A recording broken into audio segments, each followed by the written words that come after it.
तारक मेहता का उल्टा चश्मा। मिले पैसे मिले? नहीं।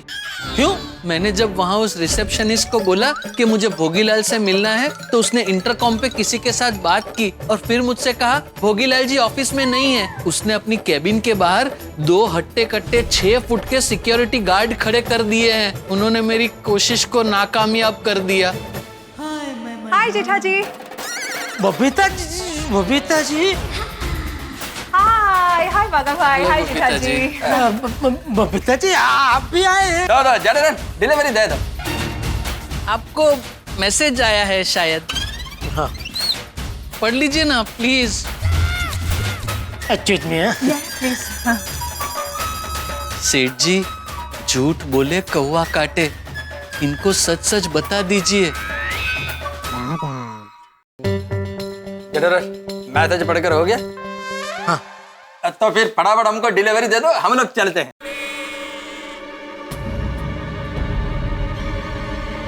यार भाई डिलीवरी अभी रेडी नहीं है, थोड़ा प्रॉब्लम हो गया है। देखो जयदलाल, मैंने तुमको पहले ही पूछा था कि कुछ भी प्रॉब्लम हो तो तुम मेरे को बताना। तब तुम क्या बोला कि नहीं कुछ भी प्रॉब्लम नहीं है, डिलीवरी हो जाएगा। और अभी तुम बोलता कि प्रॉब्लम है।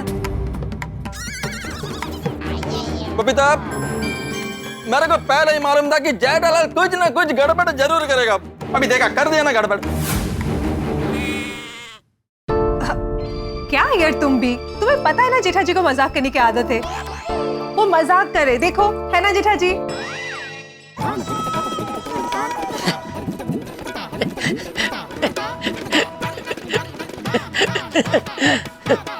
देखा, मैंने कहा था ना जेठा जी मेरा भरोसा कभी नहीं तोड़ते। हो बबीता जी को मुझ पर कितना भरोसा है। अब तो कुछ भी करके शॉर्ट टैप का बंदोबस्त करना ही पड़ेगा। ओ जयदलाल, तुम तो बहुत डेंजर आदमी हो। क्या तुम्हारा मजाक से मैं कितना टेंशन में आ गया था। चलो हंसी मजाक बहुत हो गया, अभी फटाफट डिलीवरी दे दो। अय्यर भाई डिलीवरी मैं आपको अभी नहीं दे पाऊंगा। चुप जयदलाल। अय्यर भाई मेरी पूरी बात तो सुनिए। देखिए आपका बहुत बड़ा ऑर्डर है 100 टैप का, तो एक एक पीस चेक करना पड़ता है। क्या अगर मैंने बिना चेक किए आपको डिलीवरी दे दी और मान लो उसमें से एक आध पीस डिटेक्टिव निकला तो मेरा भी नाम खराब होगा, आपका भी आपके बॉस के सामने नाम खराब होगा। नहीं, राइट, नाम खराब नहीं होना चाहिए। हाँ जेठा जी, आप अपने हिसाब से सारे टैब्स को चेक करिए, फिर ही डिलीवरी कीजिए। हाँ यस। फिर भी जयदलाल, लेट में लेट इवनिंग में 6 बजे तक डिलीवरी कर देना। अच्छा, मैं क्या बोलता हूँ यार भाई, एक और कंपनी का टैब है, उसमें बहुत बढ़िया डील मिल रही है, मतलब बहुत बड़ा डिस्काउंट मिल रहा है, तो वो दे दूं? आपकी कंपनी को बहुत बड़ा फायदा हो जाएगा। नो जयदलाल, मेरा बॉस रामसंग कंपनी का बहुत बड़ा फैन है, फैन।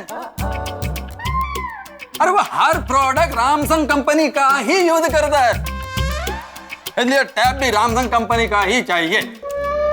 अच्छा चलो ठीक है। तो अभी हम लोग चले, तो जयदलाल जल्दी से जल्दी डिलीवरी कर देना। See you, bye bye। Okay, thank you, bye. सेठ जी, आपने अय्यर भाई को सब कुछ सच सच बता क्यों नहीं दिया? क्योंकि मैं एक व्यापारी हूँ और एक व्यापारी धंधे में तब तक नहीं हारता जब तक वो हारता नहीं है। मतलब जब तक वो अपनी हार को स्वीकारता नहीं है, और मैंने अभी तक अपनी हार स्वीकारी नहीं है। मैं कोशिश करूंगा, एक और बार रामसंग कंपनी की मैनेजर मैडम को फोन करूंगा।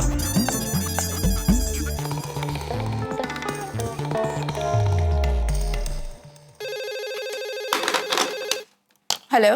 हाँ मैडम, मैं फिर से जेठालाल गड्ढा बोल रहा हूँ, गड्ढा इलेक्ट्रॉनिक से। हाँ बोलिए जेठालाल जी, पेमेंट का अरेंजमेंट हो गया? नहीं मैडम, पेमेंट की व्यवस्था तो अभी नहीं हो पाई है। मैंने तो रिक्वेस्ट करने के लिए फोन किया है आपको। 100 टेप की डिलीवरी आज के आज करवा दीजिए ना मैडम, प्लीज। जेठालाल जी, ये पॉसिबल नहीं है। अगर पॉसिबल होता तो मैं आपको पहले ही हाँ कह देती। देखिए मेरी बात सुनिए, ये जिस पार्टी का ऑर्डर है ना मैडम, वो हमारी बहुत पुरानी पार्टी है और उनको रामसंग कंपनी का कोई भी प्रोडक्ट चाहिए होता है ना, वो मेरे पास से ही लेते हैं और बड़ा बड़ा ऑर्डर होता है हर बार उनका। अभी क्या मैंने उनको अभी डिलीवरी नहीं दी ना आज के आज, तो नाराज हो जाएगी और हो सकता है आगे से वो मुझे रामसंग कंपनी के किसी भी प्रोडक्ट का ऑर्डर दे ही नहीं, तो इसमें तो फिर आपका भी नुकसान है ना। मैं समझ सकती हूँ जेठालाल जी। है ना, बस तो फिर भिजवा दीजिए ना मैडम। जेठालाल जी, अगर मैं रामसंग की ओनर होती तो जरूर करवा देती, लेकिन I am just an employee और एम्प्लॉय का काम होता है कि वो कंपनी की पॉलिसी को फॉलो करे। आप पुराने स्टॉक की पेमेंट क्लियर कीजिए। आई प्रॉमिस कि मैं आपको 100 टैप की डिलीवरी तुरंत करवा दूंगी। और हाँ, आपको डिलीवरी आज ही चाहिए ना, तो मैक्सिमम 6 बजे तक पेमेंट कर दीजिएगा। ठीक है। ओके। क्या कहा? ना ही बोल रहे हैं। करसन भाई, सेठ जी, करसन भाई को पूछिए ना, उनके पास हो सकता है 100 टैप का स्टॉक। अरे हाँ, करशन भाई को कैसे भूल गए हम। बाघा बराबर, वाह वाह बाघा वाह। Thank you. बोलो बोलो जेठा भाई। अरे मालिक, एक छोटा सा काम था आपका। हाँ बोलो नहीं। ओ, रामसंग कंपनी के टैब होंगे आपके पास? हाँ है ना। है बोल रहे हैं। मुबारक हो, मुबारक हो। तो मुझे एक 100 टैब की जरूरत है, तो जरा भिजवा देंगे अर्जेंट। 100 टैप? हाँ। नहीं, इतने सारे नहीं है। अब मुश्किल से 8-10 टैप पड़े होंगे हमारे पास। नहीं, मुझे तो 100 चाहिए। कहीं से आप बंदोबस्त करवा सकते हैं कृष्ण भाई? नहीं, देखिए क्या है जेठा भाई, आजकल रामसंग कंपनी वाले क्रेडिट पर माल नहीं दे रहे हैं और मार्केट में भी मिलना बहुत मुश्किल है। आपको 100 टैप चाहिए तो कंपनी से ही मिलेंगे। अच्छा ठीक है। क्या हुआ, कितने टैब है उनके पास? 8-10 है ना, तो एक काम करते हैं ना, मार्केट में 10-15 व्यापारियों को फोन करके पूछते हैं, अगर सबके पास 8-10 पीस मिल गए तो सेंचुरी पूरी हो जाएगी। अरे ये तो मैंने तुझे पहले ही बोला था, तो तू कहने लगा कि नहीं, वो ऑनलाइन पढ़ने वाले बच्चों ने सब खरीद लिए होंगे, तो अभी किसी के पास स्टॉक होगा नहीं। सॉरी सेठ जी, लेकिन अभी आइडिया मुझे ही आया ना कि पूछते हैं, तो पूछते हैं ना। हाँ। एक काम करते हैं, वेस्टर्न लैंड के जितने भी व्यापारी हैं उन सबको आप फोन करके पूछिए और सेंट्रल लैंड के जितने भी व्यापारी हैं उन सबको मैं फोन करके पूछता हूँ। हाँ। और हार्बर लाइन के लिए मगन को बोल दूं? अरे रहने देने भाई, मगन बोलेगा कुछ, व्यापारी समझेगा कुछ। नहीं और रहने दे, अभी सेंट्रल वेस्टर्न करते हैं, हार्बर का बाद में देखते हैं। जी सेठ जी।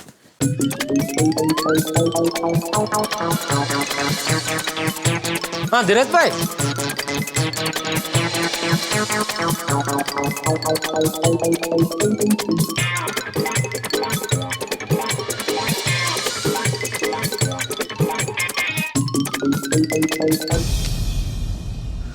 नहीं ठीक है, ओके। हाँ।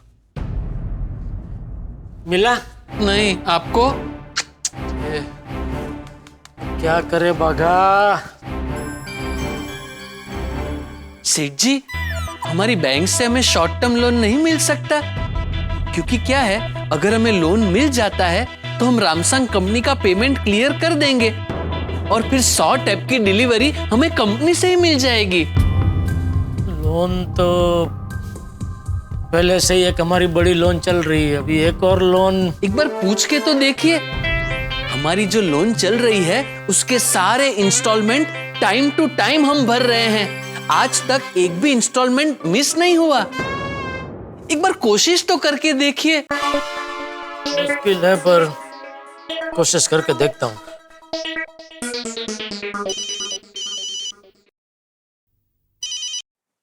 हेलो। हाँ नमस्ते गुप्ता जी, जेठालाल गड़ा बोल रहा हूँ, गड़ा इलेक्ट्रॉनिक्स से। हाँ जेठालाल जी बोलिए। एक छोटा सा काम था मालिक आपसे। हाँ बोलिए। एक छोटी सी लोन चाहिए थी। अच्छा, कितने की? ज्यादा नहीं, 40 लाख की। ओहो, 40 लाख? देखिए दरअसल बात क्या है गुप्ता जी, मेरा एक 50 लाख का पेमेंट ना एक पार्टी के पास अटका हुआ है, उसकी वजह से मेरा एक बड़ा ऑर्डर अटक गया है। तो वैसे देखा जाए तो ये लोन मुझे सिर्फ 1 महीने के लिए ही चाहिए। जैसे ही मेरा वो पेमेंट क्लियर हो जाएगा मैं एक के झटके में आपके लोन क्लियर कर दूंगा। जेठालाल जी, एक तो पहले से आपकी बड़ी लोन चल रही है, ऐसे में दूसरी लोन मिलना बहुत मुश्किल है। चलिए कोई बात नहीं, ओके थैंक यू। ओके। अब तो एक ही रास्ता है, कुछ भी करके वो भोगीलाल से हमारा पेमेंट निकलवाते हैं तो ही अपना काम हो सकता है। अरे लेकिन भोगीलाल से पैसे निकलवाए कैसे? आप कह रहे थे ना कि भोगीलाल के पास से पेमेंट निकलवाने के लिए कोई ना कोई तिकड़म सोचना पड़ेगा, तो सोचिए ना कोई अच्छा सा तिकड़म। एक काम करे, कड़क चाय बोल तभी दिमाग चलेगा। जी सेठ जी। भोगीलाल से पैसे कैसे निकलवाए? मेहता साहब, इसका क्या हुआ? बस थोड़ा सा बाकी है, कर लूंगा, मैं कर लूंगा। क्या मतलब कर लूंगा? कब कर लूंगा? देखो मेहता, पिछले 5-6 महीने तुमने बहुत आराम किया है, ठीक है? अभी चोटी बांध के बहुत मेहनत से काम करना पड़ेगा। अरे सर, कहाँ आराम किया, घर पे बैठ के भी तो ऑनलाइन काम ही कर रहा था ना सर, वर्क फ्रॉम होम। लेकिन सारा काम तो आराम करते करते किया है ना। कभी लेट के किया है, कभी बैठ के किया है, कभी खाना खाते खाते काम किया है, कभी बीवी की गोद में सर रखकर काम किया है। देखो मेहता, कोरोना के कारण हमारी कंपनी के बहुत सारे प्रोजेक्ट्स डिले हो गए हैं और शुक्र मनाओ कि कंपनी का लॉस थोड़ा कम हुआ है वरना तुम्हारी जॉब चली जाती। हाँ नहीं, हाँ बिल्कुल बिल्कुल। Good good good good good good. आज से कमर कस लो और प्रतिज्ञा लो कि खूब मेहनत से काम करोगे। ले ली सर, ले ली। ऐसे नहीं, मैं ऐसे? हाथ रखो आगे। मैं? अरे मेरे मुंह के आगे नहीं, अपने सामने हाथ रखो ऐसे। ये मैं तारक मेहता। तारक मेहता तो मैं हूँ सर।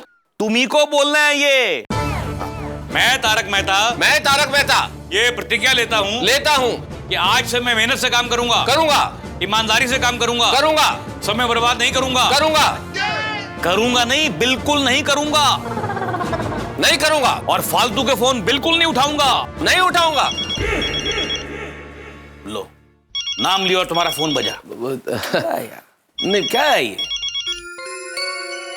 जेठालाल का फोन नहीं अटेंड कर सकता। मेहता साहब ने मेरा फोन काट दिया कि अपने आप फोन कट हो गया? नहीं, अपने आप ही कट हो गया होगा। मेहता साहब कभी मेरा फोन काटते नहीं है। क्या हुआ, फोन काट क्यों दिया? ऐसे ही फालतू का फोन था सर, फालतू का। Good good good. ये जेठालाल वापस फोन कर रहा है, मतलब जरूर कोई मुसीबत में फंसा है। एक मिनट, अभी किसका फोन है? फालतू कॉल है सर, फालतू कॉल है, काट रहा है। आप ध्यान मत दीजिए। अरे नहीं, ये तो फोन काट रहे हैं। अरे ऐसा मत कीजिए मेहता साहब। मेहता, तुम्हारे इतने फालतू फोन आते हैं, तुम फालतू लोगों से इतना संबंध रखते ही क्यों? बोलो, अभी फोन काट नहीं रहे तो उठा नहीं रहे। लो मुझे दो, मैं से बात करता हूँ, मुझे दो। असल में वाइफ का फोन है सर, वो ऐसे ही फोन कर रही होगी। तुम्हें शर्म नहीं आती? तुम बीवी को फालतू बोलते हो? किसी की बीवी फालतू नहीं होती है? मतलब किसी बीवी का फोन फालतू नहीं होता। अरे कुछ अर्जेंट काम होगा तभी तो फोन किया होगा। करो बात करो। हाँ सर। हेलो। अरे मेहता साहब, मेरा फोन क्यों नहीं उठा रहे आप? अंजलि, तुम बार बार मुझे फोन क्यों कर रही हो? मैं बॉस के साथ में हूँ, मीटिंग में। ओह अच्छा। सुनो, अभी मैं बॉस के सामने ही खड़ा हूँ, मतलब बॉस मेरे सामने ही है। जल्दी बताओ क्या बात है? मेहता साहब, आप जल्दी से मेरे गोडाउन पे आ जाइए, मैं बहुत बड़े प्रॉब्लम में फंस गया हूँ। जेठालाल। अंजलि, जेठालाल को बोलो मैं नहीं आ सकता, मैं बिजी हूँ अभी। अरे ऐसा मत करिए मेहता साहब, बात बहुत गंभीर है। मैं मझदार में फंसा हुआ हूँ, मेरी नैया को आप ही पार लगा सकते हैं। अरे भाई, मैं भी मीटिंग की मझदार में हूँ, समझो। मैं काम छोड़कर नहीं आ सकता ऑफिस से। हाँ, मैं करभट कर्मचारी हूँ, इसलिए जो कुछ बताना है मुझे फोन पे ही बता दो। हाँ? अरे फोन पे नहीं बता सकता हूँ। क्यों? क्योंकि आपको सब विस्तार से समझाना पड़ेगा। प्लीज आइए ना। नहीं, मैं अभी नहीं आ सकता। तो ठीक है, मैं आपके ऑफिस आ जाता हूँ। नहीं, तुम ऑफिस मत आना तुम। क्या हुआ मेहता? अरे कुछ नहीं। कुछ नहीं सर। अरे क्या कुछ नहीं? तुम्हारी बातों से लग रहा है कि तुम्हारी वाइफ को कुछ अर्जेंट काम है। हाँ सर, काम तो है अर्जेंट, इसलिए मुझे थोड़ा सा ऑफिस छोड़ के घर जाना पड़ेगा सर। क्यों? वो असल में अंजलि की तबीयत खराब है सर, इसलिए बुला रही है। ये तुम्हारी वाइफ की तबीयत बार बार क्यों बिगड़ जाती है? पूछिए मत सर, पूछिए मत। वो सब असल में क्या है, उसको जंक फूड खाने की बड़ी आदत है सर। बहुत खाती है तला हुआ, ये सब कचौरी, समोसा, भजिया, ये अपना वड़ा पाव, इतना सब कुछ ना, तो फिर तबीयत बार बार खराब हो जाती है। अभी जंक फूड खाएगी तो तबीयत बिगड़ेगी ना। जंक फूड नहीं खाना चाहिए, अरे हेल्दी फूड खाना चाहिए। ये देखो मैं नहीं खाता जंक फूड, ये देखो पेट बिल्कुल गायब है, देखो। अरे पेट है ही कहाँ सर, आपका पेट है ही नहीं, बिल्कुल है ही नहीं। उसको समझाओ कि हेल्दी फूड खाना चाहिए मेरी तरह। मैं समझाऊंगा। और सुनो, इस वक्त तुम्हें उसे डॉक्टर के पास लेके जाना चाहिए। एग्जैक्टली। तो मैं चलूं सर? नहीं, तुम्हें जाने की क्या जरूरत है। मैं अपने ड्राइवर को बोलता हूँ तुम्हारे घर जाकर तुम्हारी वाइफ को पिक करेगा, और मेरी पहचान का एक बहुत अच्छा डॉक्टर है, उसके पास लेके जाएगा।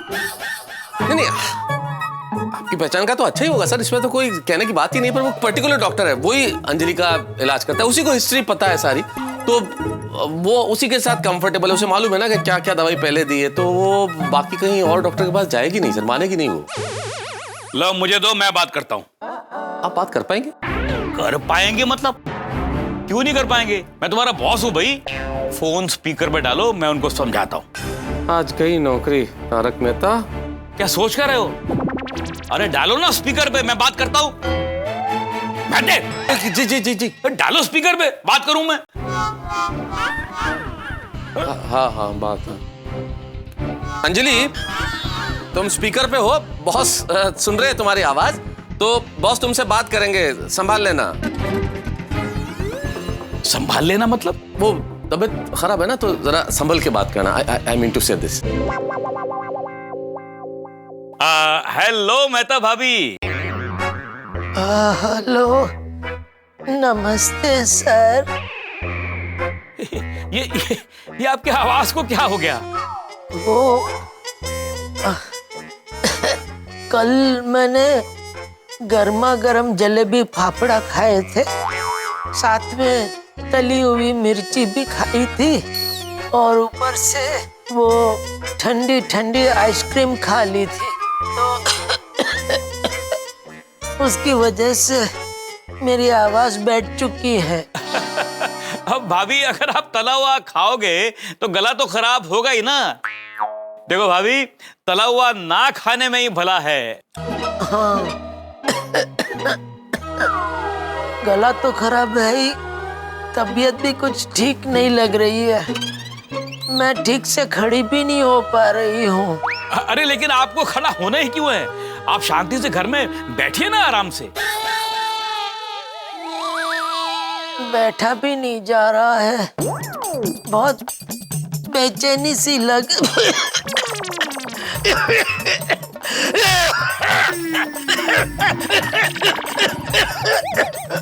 अरे बाप रे, आपकी तबीयत तो बहुत ज्यादा खराब है। जी, मैं घर जाके आता हूँ। जाओ। ठीक है सर। और सुनो, मेरी गाड़ी ले जाओ, मैं ड्राइवर को बोल देता हूँ। नहीं सर, गाड़ी की जरूरत नहीं है, मैं रिक्शा से चला जाऊंगा सर। अरे जरूरत कैसे नहीं है? तुम यहाँ से रिक्शा पकड़ोगे, घर जाओगे, वाइफ को पिकअप करोगे, वहां से नई रिक्शा करोगे, मेरी गाड़ी लेके जाओ, काम एकदम फास्ट होगा। Thank you very much sir, आप गाड़ी के लिए बोल रहे हैं, लेकिन क्या उससे थोड़ा सा फास्ट नहीं होगा? देरी हो जाएगी सर। क्या है, ट्रैफिक इतना होता है ना, गाड़ियां अटक जाती है, रिक्शा तो कहीं से भी निकल जाता है ऐसे एकदम। अच्छा। जी। अच्छा सुनो, एक काम करो, रामू की बाइक लेके चले जाओ, तो उससे भी फास्ट होगा। Very nice idea sir, very nice idea. मैं चला जाता, लेकिन क्या है, रामू की बाइक की थोड़ी सी प्रॉब्लम है सर। उसकी बाइक का क्या क्लच और वो जो है ना, थोड़ा गियर वो ऐसा अटकता है ना कि रामू के सिवाय कोई चला ही नहीं सकता। तो रामू को साथ में लेके जाओ। सर, रामू भी आएगा तो फिर मैं कहाँ बैठूंगी? Exactly sir, exactly. 3 लोग कहाँ बैठेंगे? मैं, अंजलि, रामू, और वो भी मुश्किल होगी ना सर बैठने में। ठीक है, तुम रिक्शा में ही जाओ। हेलो अंजलि, मैं आ रहा हूँ। सीधे गोडाउन पे आना। हाँ, गोडाउन?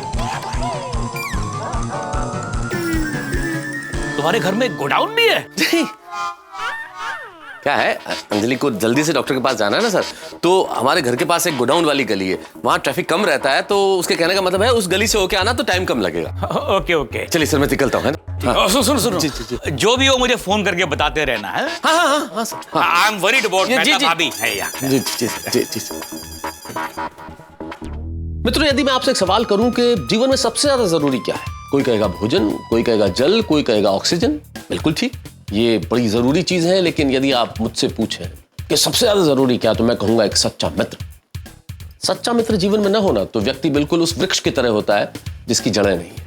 क्योंकि मित्र वह व्यक्ति होता है, वह साथी होता है, वह सखा होता है जो आपके अतीत को जानता है, आपके वर्तमान को समझता है और आपके भविष्य में विश्वास रखता है। इसलिए कैसी भी मुश्किल परिस्थिति क्यों ना हो, यदि आपके पास एक सच्चा मित्र है तो वो आपको राह दिखाता है, आपको रोशनी दिखाता है, उस परिस्थिति से बाहर ले आता है।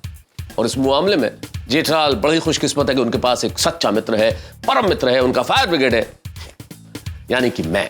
और मुझे भी खुशी है कि मैं उनका परम मित्र हूं और हर परिस्थिति में वो मुझे याद करते हैं। लेकिन इस बार जो मुसीबत है उसमें वो चाहते हैं कि मैं उनकी मदद करूं। मुसीबत बड़ी है, भोगीलाल से पैसे आ नहीं रहे, रामसंग कंपनी ने बिना पेमेंट के डिलीवरी देने से मना कर दिया और अय्यर के बॉस को 100 टैब का वादा किया जा चुका है। और अब क्या किया जाए, मैं कैसे मदद करूं? मैं खुद अपने बॉस से अंजलि की बीमारी का बहाना बना के, मतलब झूठा बहाना बना के इस वक्त जेठालाल की मदद करना चाहता हूं, लेकिन क्या होगा? अब आपको क्या लगता है कि क्या मैं उनकी मदद कर पाऊंगा? कोई ऐसा रास्ता सुझा पाऊंगा या फिर मैं खुद फंस जाऊंगा? बहाना मैंने किया, कहीं ऐसा ना हो कि मैं खुद फंस जाऊं और मैं और जेठालाल यदि दोनों फंस गए तो फिर क्या होगा? क्या रास्ता निकलेगा और किस तरह से मैं मदद करूंगा और रास्ता निकल पाएगा या नहीं निकल पाएगा, या मैं फंसूंगा? ये जानने के लिए देखते रहिए तारक मेहता का उल्टा चश्मा। देखते रहिए, हंसते रहिए। हिंग रूम तप्पु पंदिटिंगो। क्या बोल रहे अय्यर भाई? জেঠাজি আইয়ার এটা বলছে কি আপনি ওর সাথে খুব খারাপ করেছেন, আপনার এরকম করে ওর সাথে করা উচিত ছিল না, ও খুব বাজে ভাবে ফেসে গেছে। এবারে ও বসকে গিয়ে কি বলবে, কি মুখ দেখাবে? আমাকে তুমি মাফ করো না, করো না নে, আমাকে তুমি মাফ করুন টাকা না, আমি তোমাকে মাফি চাইছি। अगर आपको सबसे पहले तारक मेहता का उल्टा चश्मा का अपडेट चाहिए, लाइक शेयर एंड सब्सक्राइब करना मत भूलना।